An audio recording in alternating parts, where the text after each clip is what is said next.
Udumo kuNkulunkulu kweliphezulu nokuthula emhlabeni kubantu abathokozelwa nguye. Ubaba uNsibando okubingelelayo. Ngithi uJesu Kristu inkosi. Siyambonga-ke siyamdumisa uNkulunkulu wethu kakhulu ukuthi sikwazi ukuhlangana kulolu suku. Ngesikhathi ngiphethe inkonzo yayizolo ngithe soqhubeka nezwi lethu elikuMikha chapter 18 ngiyaxolisa. uMikha chapter 7 kusuka kuverse 18 esizoqhubeka naye. Mikha chapter 7 kusuka kuverse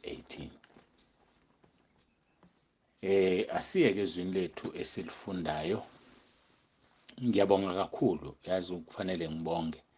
Bakhona abantu asebeqalile bereport ukuthi bayeza ngoJuly. Kukhona nebranch eyodwa esiletha abantu kahle kahle sengilate nje ibranch eyodwa mangaphazami balethe ngomsombuluko. Abantu abeza kuJuly sebeqoqekile sebephelele. Ukunalokho sekunga-edeka nje isimanga sale branch. Ake ngingayisho ake ngishiye kodwa khona ibranch esisubmithile ama-numbers ayo. Yazi ngikwenza iphutha mhlambe ngithi ibranch eyodwa nje kanti ayiyodwa. Ngibheke la ngibhala khona.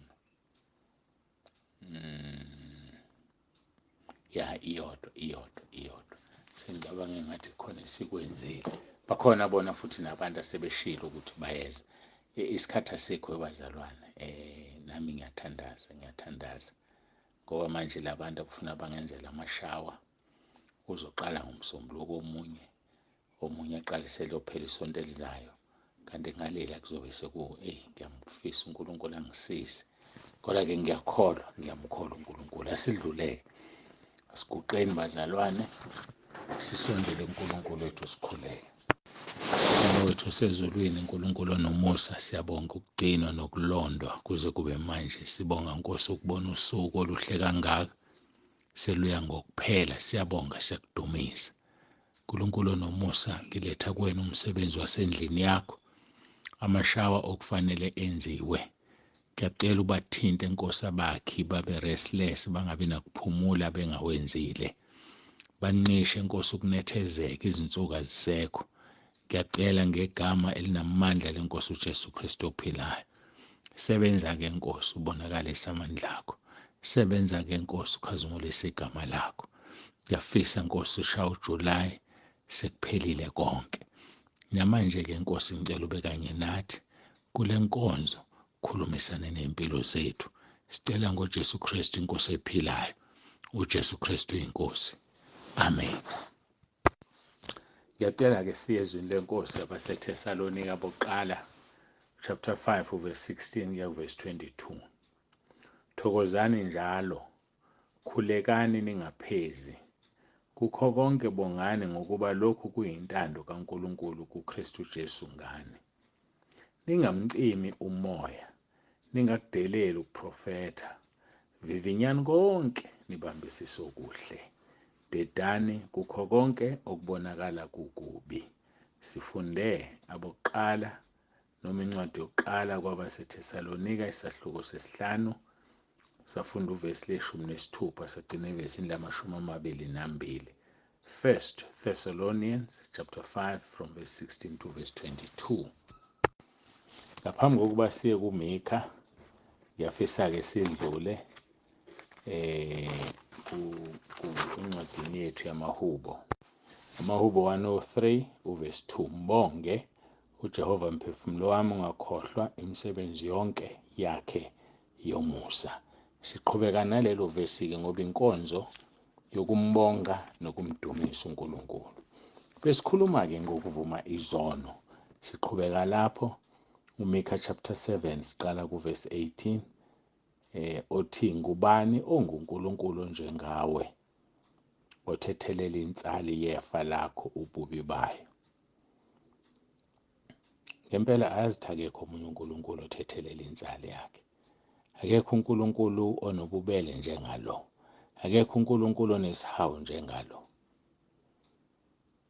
Khona labo uNkulunkulu noma izithixo uzwe kuthiwa amadlozi akuthukuthelela kwenzela u1 2 no3.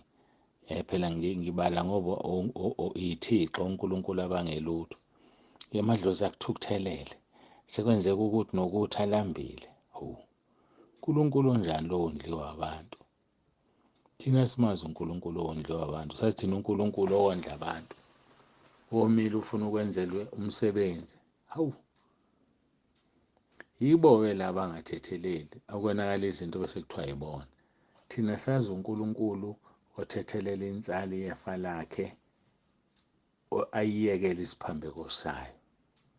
That is the God we serve. uNkulunkulu ka-Abrahama, uNkulunkulu ka-Isaka, uNkulunkulu kaJakobe.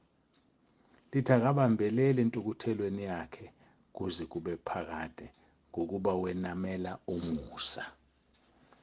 Yabona nje, uNkulunkulu bekuthiwa usibambela amagqubu, isifo senhliziyo ngabe siyamphatha mhlawumbe naye. Bahlupha abantu emhlabeni, bayona abantu emhlabeni, bangcolile abantu emhlabeni. Ebuka konke lokhu ukungcola okwenzayo, lokhu ukungcola okwenzeka ezindlini ebusuku, lokhu ukungcola okwenzekayo emini, emahlathini, emobeni, emakhotheji, ey'motweni, emabhasini, ematekisini, emakhumbini. Yazi uNkulunkulu ngabe sesiqedile. Ngiyakutshela impela ngabe usesiqedile. uNkulunkulu wethu unobubele, uNkulunkulu wethu unesihawu, uNkulunkulu wethu uyephuza ukuthukuthela, uvame umusa. Thina sikhonza ongathethi njalo njalo, sikhonza ongayigcini intukuthelo yakhe kuze kube phakade, sikhonza ongasiphathi njengokufanele izono zethu. Ngendlela esona ngayo, uma engadicide ukusiphatha njengokona kwethu, akekho ozongena ezulwini. Kodwa akasiphathi njengokufanele izono zethu, futhi akasivuzi njengokwamacala ethu. Akukhokhise, akuvuze, cha. Ngoba yena uNkulunkulu ohawukelayo, uyabahawukela abamesabayo. Phela uNkulunkulu owaziyo ukubunjwa kwethu, uyakhumbula ukuthi siwuluthule. Uyazi uNkulunkulu esimkhonzayo ukuthi iy'nsuku zomuntu zinjengotshani. Uyazi uNkulunkulu esimkhonzayo ukuthi umuntu ukhahlela njengembali yasendle. Uma kufika umoya udlula phezu kwayo le mbali, bisiyanyamalala, ingabe isayazi nendawo yayo. Kungukuthi abantu asebahambe emhlabeni abazazi indawo zabo. Abantu asebehamba emhlabeni noma bengavuka manje akawazi umuzi wakhe. Sikhonza lowo Nkulunkulu thina, kodwa umusa wakhe uphezu kwabamesabayo kwaphakade kuze kube phakade. Yena uNkulunkulu esimkhonzayo lo bangcwele, yena uNkulunkulu esimthandayo lo. Ubheka umhlaba uthuthumele, sithi earthquake. Athinte izintaba zithunqa umlilo, sithi volcano. That is the God we serve. Angazi wena ukuthi ukhonza muphi. Uyaxolela. uNkulunkulu wethu wembethe udumo nobukhosi. uNkulunkulu wethu ugqoka ukukhanya njengengubo. uNkulunkulu wethu uyaleneka izulu njengendwangu, aze abeke imshayo yezindlu zakhe emanzini. uNkulunkulu wethu wenza amafu benqola yakhe, uhamba ngamaphiko komoya. Hawu bakithi, wenza ingelosi zibe imimoya, nekhonzi zakhe zibe ngamalanga bomlilo. uNkulunkulu wethu wawumisa umhlaba phezu kwey'sekelo zawo, ukuze ungazanyazanyiswa kuze kube phakade naphakade. Wawumboza ngolwandle njengengubo, amanzi emaphezu kwezintaba. Kodwa mhla ewakhuza abaleka ngezwi lokuduma kwakhe, ashesha asuka, enyuka izintaba, ehliza igodi, aze afike endaweni ayeyimisela umngcele. Ngoba umisa umngcele ukuba ngaweqi, angabuyi ukusibela umhlaba. Imaphi lawa amanzi? Ulwandle. Ulwandle. Lolu lwandle lambona ehamba nabantwana bakwa-Israyeli ahlukana phakathi. Ekunje nje ulwandle ehlukaniswa induku. Wayenzela ukuthi thina njengabantu sikubambe so that we can ngilanginandi igama libaleka. Comprehend. Sibambe lento le. Ngoba ijulile, wayesenza yabe ngathi umoya ophakamisa induku, amanzi ama. Cha, abonela inkazimulo yakhe amanzi, asiyavuleka. Ngisho sebewela iJordani. Bakithi. Okungukuthi kusho ukuthini lokhu? Kusho ukuthi la sihamba khona sihamba noNkulunkulu. Okokuqala leyo ndawo siyayidla. Okwesibili sihamba noNkulunkulu, imvelo iyaqhela iyabaleka, sihambe naye thina. Ngoba uNkulunkulu nesibindi. uNkulunkulu oqonda izimo zonke. uNkulunkulu ongehluleki. uNkulunkulu esimkhonzayo-ke loyo. uNkulunkulu othethelelayo. Akabambelele entuthelweni yakhe kuze kube phakade. Sibuyela kuMika chapter 7. Ngoba wenamela umusa. Into ayithandayo usenzela umusa. Ngoba umusa, bazalwane, wayishintsha impilo yami.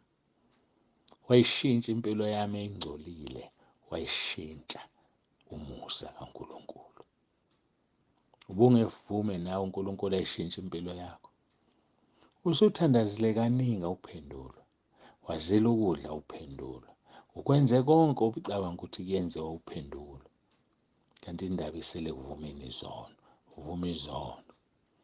Abanye-ke abathanda ukuvuma izono. Abanye-ke bese besiqhoshela ngokuthi basindiswa nini bona. Akulungile. Noma wabala iminyaka ewu-20, 30, even 100 years wasindiswa. But iqiniso lithi uzivumile izono na? Ngoba izono ziyavunywa. uNkulunkulu wethu esimkhonza uthi uvesi 19 kaMika 7. Uyakubuya asibekezelele. Anyathele phansi ububi bethu. Uyakuphonsa zonke izono zabo ekujuleni kolwandle. Ukuze angaphinde ayikhumbule. Zonke uziphonsa ekujuleni kolwandle. Uyasibekezelela lo Nkulunkulu. uNkulunkulu wethu uyasithanda. Wena uyamthanda nje. Kufanele umthande lo Nkulunkulu. Kufanele umnikeze lokho akudingayo lo Nkulunkulu. Ngoba uNkulunkulu onjani? uNkulunkulu ophilayo. uNkulunkulu ofuna ukuthandwa. uNkulunkulu osidalile. uNkulunkulu odimandayo inkazimulo. uNkulunkulu odimandayo indumiso. Wagcina nini kumdumisa uNkulunkulu? Umdumise nje, umbonge. Ngoba uNkulunkulu ofanele ukudunyiswa. uNkulunkulu ofanele ukubongwa. Wagcina nini ukumbonga? Bazalwane, masisondele ngenhliziyo eqinisileyo, ngokwethemba okupheleleyo kokukholwa zifafaziwe inhliziyo zethu. Kungasekho uvalo lokubi. Umzimba wethu ugeziwe ngamanzi acwebileyo. Masibambisise isivumo sethemba lethu singagxeki. Ayolibambisisa ithemba. Ngokuba ukholekile lowo wethembisayo. Wakwazi ukumbona uAbraham ukuthi ukholekile. Obizwa okungekho ngokungathi kukhona.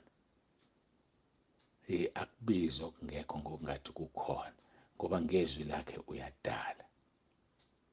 Masibambisise isivumo sethemba lethu singagxeki. Ngokuba ukholekile lowo wethembisayo. Masiqaphelane nayo inkonzo, bazalwane. Masiqaphelane kuze kuvuswe uthando nemisebenzi emihle. Singakuyeki ukuhlangana kwethu njengomkhuba wabanye, kepha masivuselelane kakhulu njengokuba nibona usuku lusondela. Asivuselelane bangcwele. Ngoba uma sona ngamabomu emva kokuba sesamukela ukwazi kweqiniso, akusekho umnikelo ngezono, kepha kuphela ukulindela okwesabekayo kwahlulelwa nomlilo oshisayo ozoqeda amaphikankani. Ngiyacela sithandaze. Masiguqe. Baba wethu osezulwini, uNkulunkulu wethu onomusa, siyabonga ukuvuselelwa ngalesi sikhathi. Nokukhunjuzwa, Nkosi, ukuthi uma sona ngamabomu awukho umnikelo ngesono, kuphela ukulindela okwesabekayo nolaka lwakho, Nkosi, nomlilo ovuthayo ozoqeda amaphikankani. Sisize, Nkosi, kungabikho nelodwa iphikankani kuthina. Nginikela-ke, Nkosi, le nkonzo kuwena. Basize abantwana bakho. Khuluma ngomoya wakho ingcwele. Siyabonga. uJesu Kristu inkosi. Amen. Baba uNsibando ovalelisayo, uthi uJesu Kristu inkosi.